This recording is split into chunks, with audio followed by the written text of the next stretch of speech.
El ex senador del Partido Socialista, Carlos Ominami, afirmó en una entrevista a La Tercera que da para pensar que otras figuras de la nueva mayoría no hayan sido formalizadas en el denominado caso SQM, planteando dudas al respecto del actuar también del Servicio de Impuestos Internos, al que acusa de estar dando palos de ciego. Queremos ahondar en este y en otros temas también que han marcado esta semana con muchísimas informaciones. Para eso nos acompaña el diputado de la ADC, Gabriel Silver. Diputado, muchas gracias por estar junto a nosotros. Muy buenas noches, encantado de estar, Viviana, en tu programa.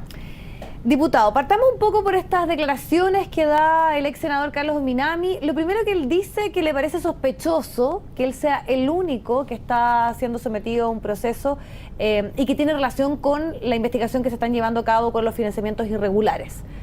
¿Es una especie de chivo expiatorio, como el propio también lo plantea en esta entrevista? Ahora, yo creo que hay que poner las cosas en perspectiva. Si Carlos Ominami es una persona formalizada por la justicia, uno esperaría, obviamente, que él asuma sus responsabilidades y haga su defensa a partir de los cargos que se le imputan. Y no lo haga, obviamente, buscando las responsabilidades en quien está al costado. Yo creo que la Fiscalía, lo peor que podría hacer es actuar con sesgo político, investigando, compensando un sector para luego compensar efectivamente el otro, neteando efectivamente circunstancias, porque aquí tendremos sí una investigación obviamente más bien de carácter política, y creo que el Ministerio Público debe velar por esa autonomía. Cosa distinta es que al final obviamente de estos casos hagamos una evaluación, una suerte de escrutinio para saber si efectivamente a iguales cargos, iguales responsabilidades. Todos los antecedentes de alguna manera están a la luz pública. Yo creo que el Ministerio Público hoy día no está en circunstancias para obviar determinados antecedentes o obviar determinadas aristas o responsables, y en consecuencia yo preferiría que Carlos Ominami hoy día hable en primera persona respecto a lo que le ha tocado enfrentar ante la justicia, haga sus descargos. Nadie le está necesariamente imputando ex ante una responsabilidad o una culpabilidad, pero obviamente esto de mirar para el lado es de alguna manera buscar abdicar de sus responsabilidades que él hoy día enfrenta.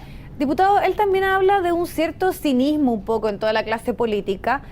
Y si uno empieza un poco a ir para atrás, nos hemos ido enterando un poco por goteo de quiénes están involucrados. ¿No vio, podríamos decir, tal vez, alguien que por su propia cuenta ha dicho efectivamente aquí esto es bastante más transversal, hay bastante más gente involucrada? ¿Falta tal vez ahí un mayor mea culpa también de la clase política, de quienes eventualmente también podríamos ir conociendo que están involucrados en financiamiento irregular de las campañas? A ver, yo creo que una cosa es que hablen los tribunales, que lo están haciendo desde el año pasado y con mucho protagonismo, el 2015.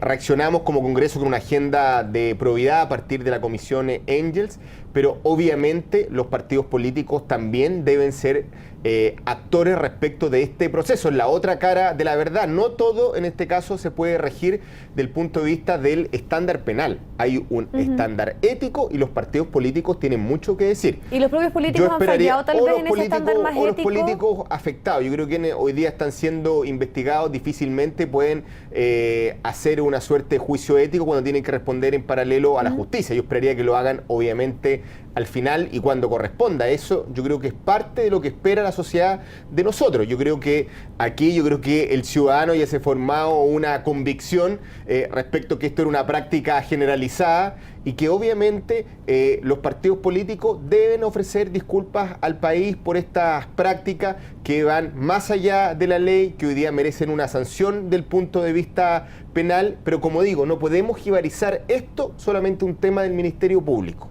Acá hubo un patrón de conducta que atravesó gran parte de la política y yo creo que el cierre de esto no pasa necesariamente por el cierre penal. Yo creo que la ciudadanía espera de nosotros mayor rigor, que hagamos obviamente nuestro mea culpa, que hablemos como señalamos en primera persona respecto a lo que pasó y no demos la vuelta de la hoja simplemente como que aquí el tema quedó y seguimos para adelante. Diputado, usted dice que tal vez aquí falta una mayor crítica de los propios partidos. La situación en su partido, por ejemplo, mucho se habló de lo que estaba enfrentando Jorge Pizarro, que encabeza la colectividad. El propio Ignacio Walker dijo que si él lo hubiese tocado y una situación como esta, él hubiese preferido dejar la presidencia de la Democracia Cristiana. ¿Qué pasa con eso? ¿Cuál es su opinión? A ver, es que nosotros hemos hasta el cansancio monitoreado muy de cerca la situación de Jorge Pizarro desde que existieron los primeros reproches desde el punto de vista político. Lo que hemos dicho es que en el minuto en que haya sido requerido por un tribunal, ni siquiera acusado, obviamente su situación cambia. Pero hasta el día de hoy estamos atentos de lo que haga la justicia, porque tampoco podemos caer de alguna manera en la majadería de que los padres son responsables por el obrar respecto de sus hijos. Hoy día lo que tenemos es a los hijos de Jorge Pizarro, en este caso, enfrentando una investigación de carácter penal, uno de ellos que ¿Eso tenía... hace la diferencia, a su parecer? Por supuesto, porque de lo contrario vamos a estar en una casa de bruja que un pariente va a terminar siendo responsable por acciones, en este caso, de una persona. Y eso tampoco, a mi juicio, es un Estado de Derecho, no es efectivamente lo que esperamos de una democracia. Desde el minuto que la situación cambiara, por supuesto que íbamos a tener una lectura distinta, pero tampoco vamos a empezar a justiciar a personas en la plaza pública simplemente por ser parientes de... Yo creo que entonces, en eso la democracia cristiana debe también, como digo, respetar el Estado de Derecho por las herramientas, en este caso, del Estado de Derecho. Y dentro de ello... Hasta ahora, entonces, para usted no hay inconveniente en que Jorge Pizarro siga encabezando la democracia cristiana. Por supuesto que no. Y como digo, hemos enfrentado con mucha atención los reproches ciudadanos, hemos puesto atención al juicio penal, no queremos, obviamente, mirar para el techo, pero no hay siquiera una mención, efectivamente, del rol de Jorge Pizarro en los hechos hoy día investigados por parte del Ministerio Público. Para ir también cerrando un poco este tema que tiene que ver con la situación de Carlos Minami, él también deja ver que no es casualidad que él esté enfrentando esta situación con la justicia, o sea, el primero más bien, sí, en relación a que es el padre de Marco Enríquez Ominami. A ver, que es un candidato a presidencia. Como digo, cada uno quiere llevar agua para su molino respecto de sus propias defensas, pero yo más bien me quedo con las declaraciones de Milton Lee, con lo que vimos efectivamente el día de la formalización. Nadie quiere hacer un encarnizamiento con la persona de Carlos Ominami, pero él lo que tiene un juicio penal y no está sentado al lado de Marco Enríquez Ominami, está él el que enfrenta efectivamente a la justicia. Si cayéramos en esta, como digo, majadería de sentarlo a todos y confundir las cosas, creo que obviamente ese es el peor de los mundos. Hoy día Carlos Minami enfrenta una situación por la campaña del año 2009.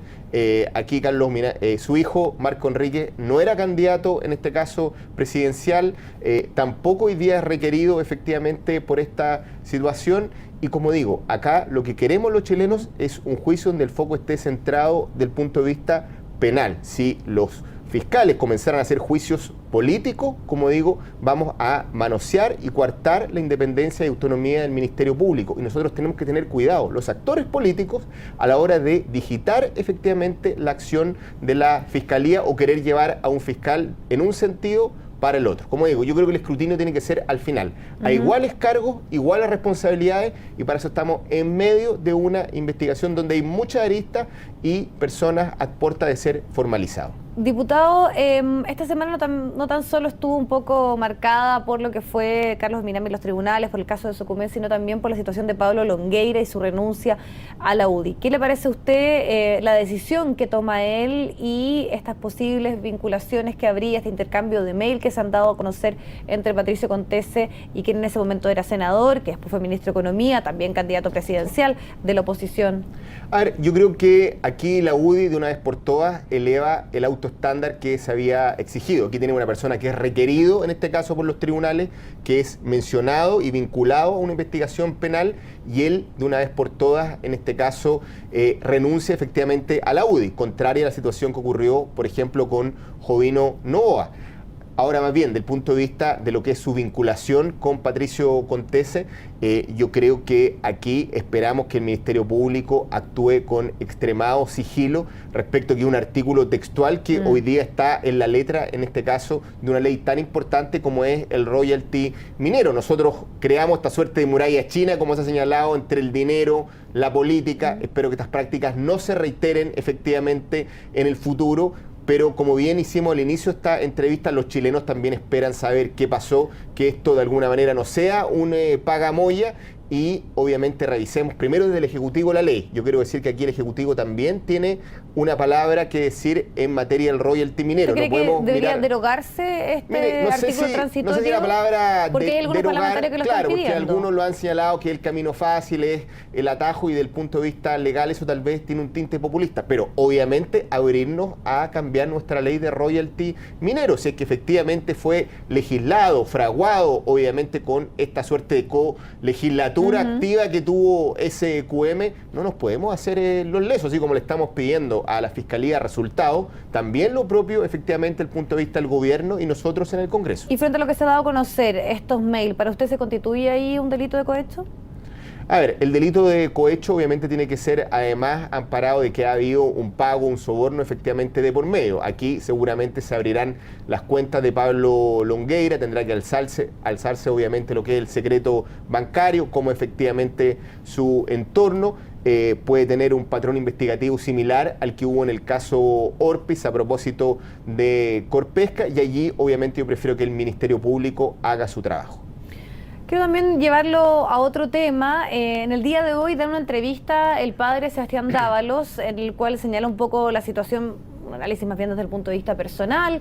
Y él plantea y dice, aquí mi hijo no se ha robado nada, y además también dice que está imposibilitado, por ejemplo, de buscar trabajo por la situación que está enfrentando. ¿Qué opinión tiene de las palabras que entregó el padre? A ver, yo las quiero tomar más bien de un padre respecto a que siempre va a encontrar a su hijo obviamente inocente y exento de cualquier tipo de responsabilidad. Yo aquí más bien quiero que la ciudadanía se ha formado una convicción de lo que era Cabal, de lo que eran sus integrantes. Tuvimos un pronunciamiento de la justicia este 29 de enero, fue formalizada la empresa, fue formalizada Natalia Compañón, hay aristas efectivamente en cursos hoy día abiertas por parte de la justicia, y en consecuencia yo lo entiendo más bien de las declaraciones de un padre respecto de un hijo, hacer un estándar probatorio a partir de sus declaraciones, darle cierta verosimilitud, yo creo que efectivamente es mucho pedir y yo lo dejo en ese contexto. Ahora, me hubiese gustado mayor rigor efectivamente respecto del padre a la hora de hablar de lo que significó, por ejemplo, para la presidenta Bachelet el año 2015 y lo que se hizo su hijo y su nuera. Eso finalmente nos pega a todos. Y allí, obviamente, me hubiese gustado declaraciones en un tono distinto. Pero como digo, las dejo ahí simplemente en el contexto que un padre que a todo evento cree en la inocencia de sus hijos. Diputado, hablábamos también de lo informativa que estuvo esta semana, bien movida desde el punto de vista político y también en el Parlamento, justamente porque la reforma laboral ahí generó bastantes disputas al interior de la nueva mayoría. Ahora vamos a ver lo que pasa en la Cámara Baja y me gustaría saber su opinión de lo que fue aprobado y sobre todo también de las críticas que hubo al rol de la democracia cristiana, particularmente a los senadores Walker, el senador Saldívar, por la forma en que votaron. Muchos dicen que la democracia cristiana está, en el fondo, más trabajando con la derecha que siendo leal a la nueva mayoría. Mire, a mí me duelen que en un conglomerado donde siempre respetamos la diversidad se tienda a caricaturizar una determinada posición política, porque la base está en la misma mesa de respetarnos entre todos. Entonces, cuando yo veo a la presidenta de la CUT, Bárbara Figueroa, hablar de manera tan destemplada, siendo ella militante comunista, de la posición de un senador, aunque estemos en las antípodas, creo que no es lo correcto a una coalición que tiene la responsabilidad de gobernar. Yo creo que teniendo diferencias, en este caso con Ignacio Walker, con Andrés Saldívar, vamos a votar distinto y la bancada de Democracia Cristiana va a generar lo más probable es que una mixta, es decir, un tercer trámite respecto de la posición que salió del Senado. No vamos a pisar el palito, obviamente, respecto a ese tipo de declaraciones. Yo me gusta eso que dice que uno tiene que defender a los trabajadores más allá de lo que piensa la CUT. Mira, Viviana, yo en términos personales enfrenté tiempo atrás a Arturo Martínez, efectivamente en una candidatura parlamentaria, se ocuparon recursos de la CUT, de la multisindical, sin ningún tipo de mea culpa hasta el día de dicha entidad. Yo creo que obviamente lo que ocurrieron ahí fueron situaciones que lindaron en la ética, en este caso, y también en la probidad. No me gusta, obviamente, al final del día lo que hace Bárbara Figueroa o algunos sectores, efectivamente, de la coalición que tienden a manosear un debate que debería ser con mayor altura de miras. Como digo, la bancada de diputados de Democracia Cristiana entiende que lo que votamos es el desde. y obviamente no nos gusta, obviamente, lo que hizo el Senado en términos de lo ahí que se es repone la negociación interempresa, por negociación ejemplo. interempresa y el tema del subcontratista. Nosotros vamos a respaldar el proyecto original, pero con la misma fuerza que vamos a respaldar lo que votamos en la Cámara de Diputados en primer trámite, vamos a condenar algunas declaraciones, a nuestro juicio, arteras, que tienden más bien a contaminar del punto de vista político lo que es la democracia y el respeto a actores que tienen el legítimo derecho a tener opinión, en este caso, como son los senadores de la democracia cristiana, algunos de ellos. ¿Y usted, como muchos han planteado, cree que todo esto va a terminar finalmente en comisión mixta? Vamos a tener efectivamente un tercer trámite, según lo que yo avisoro efectivamente con los colegas. Nosotros sentimos Porque que... ya me imagino que saben un poco para dónde se va a inclinar Sí, la balanza y obviamente qué es lo que va a vamos pasar. sumando los votos.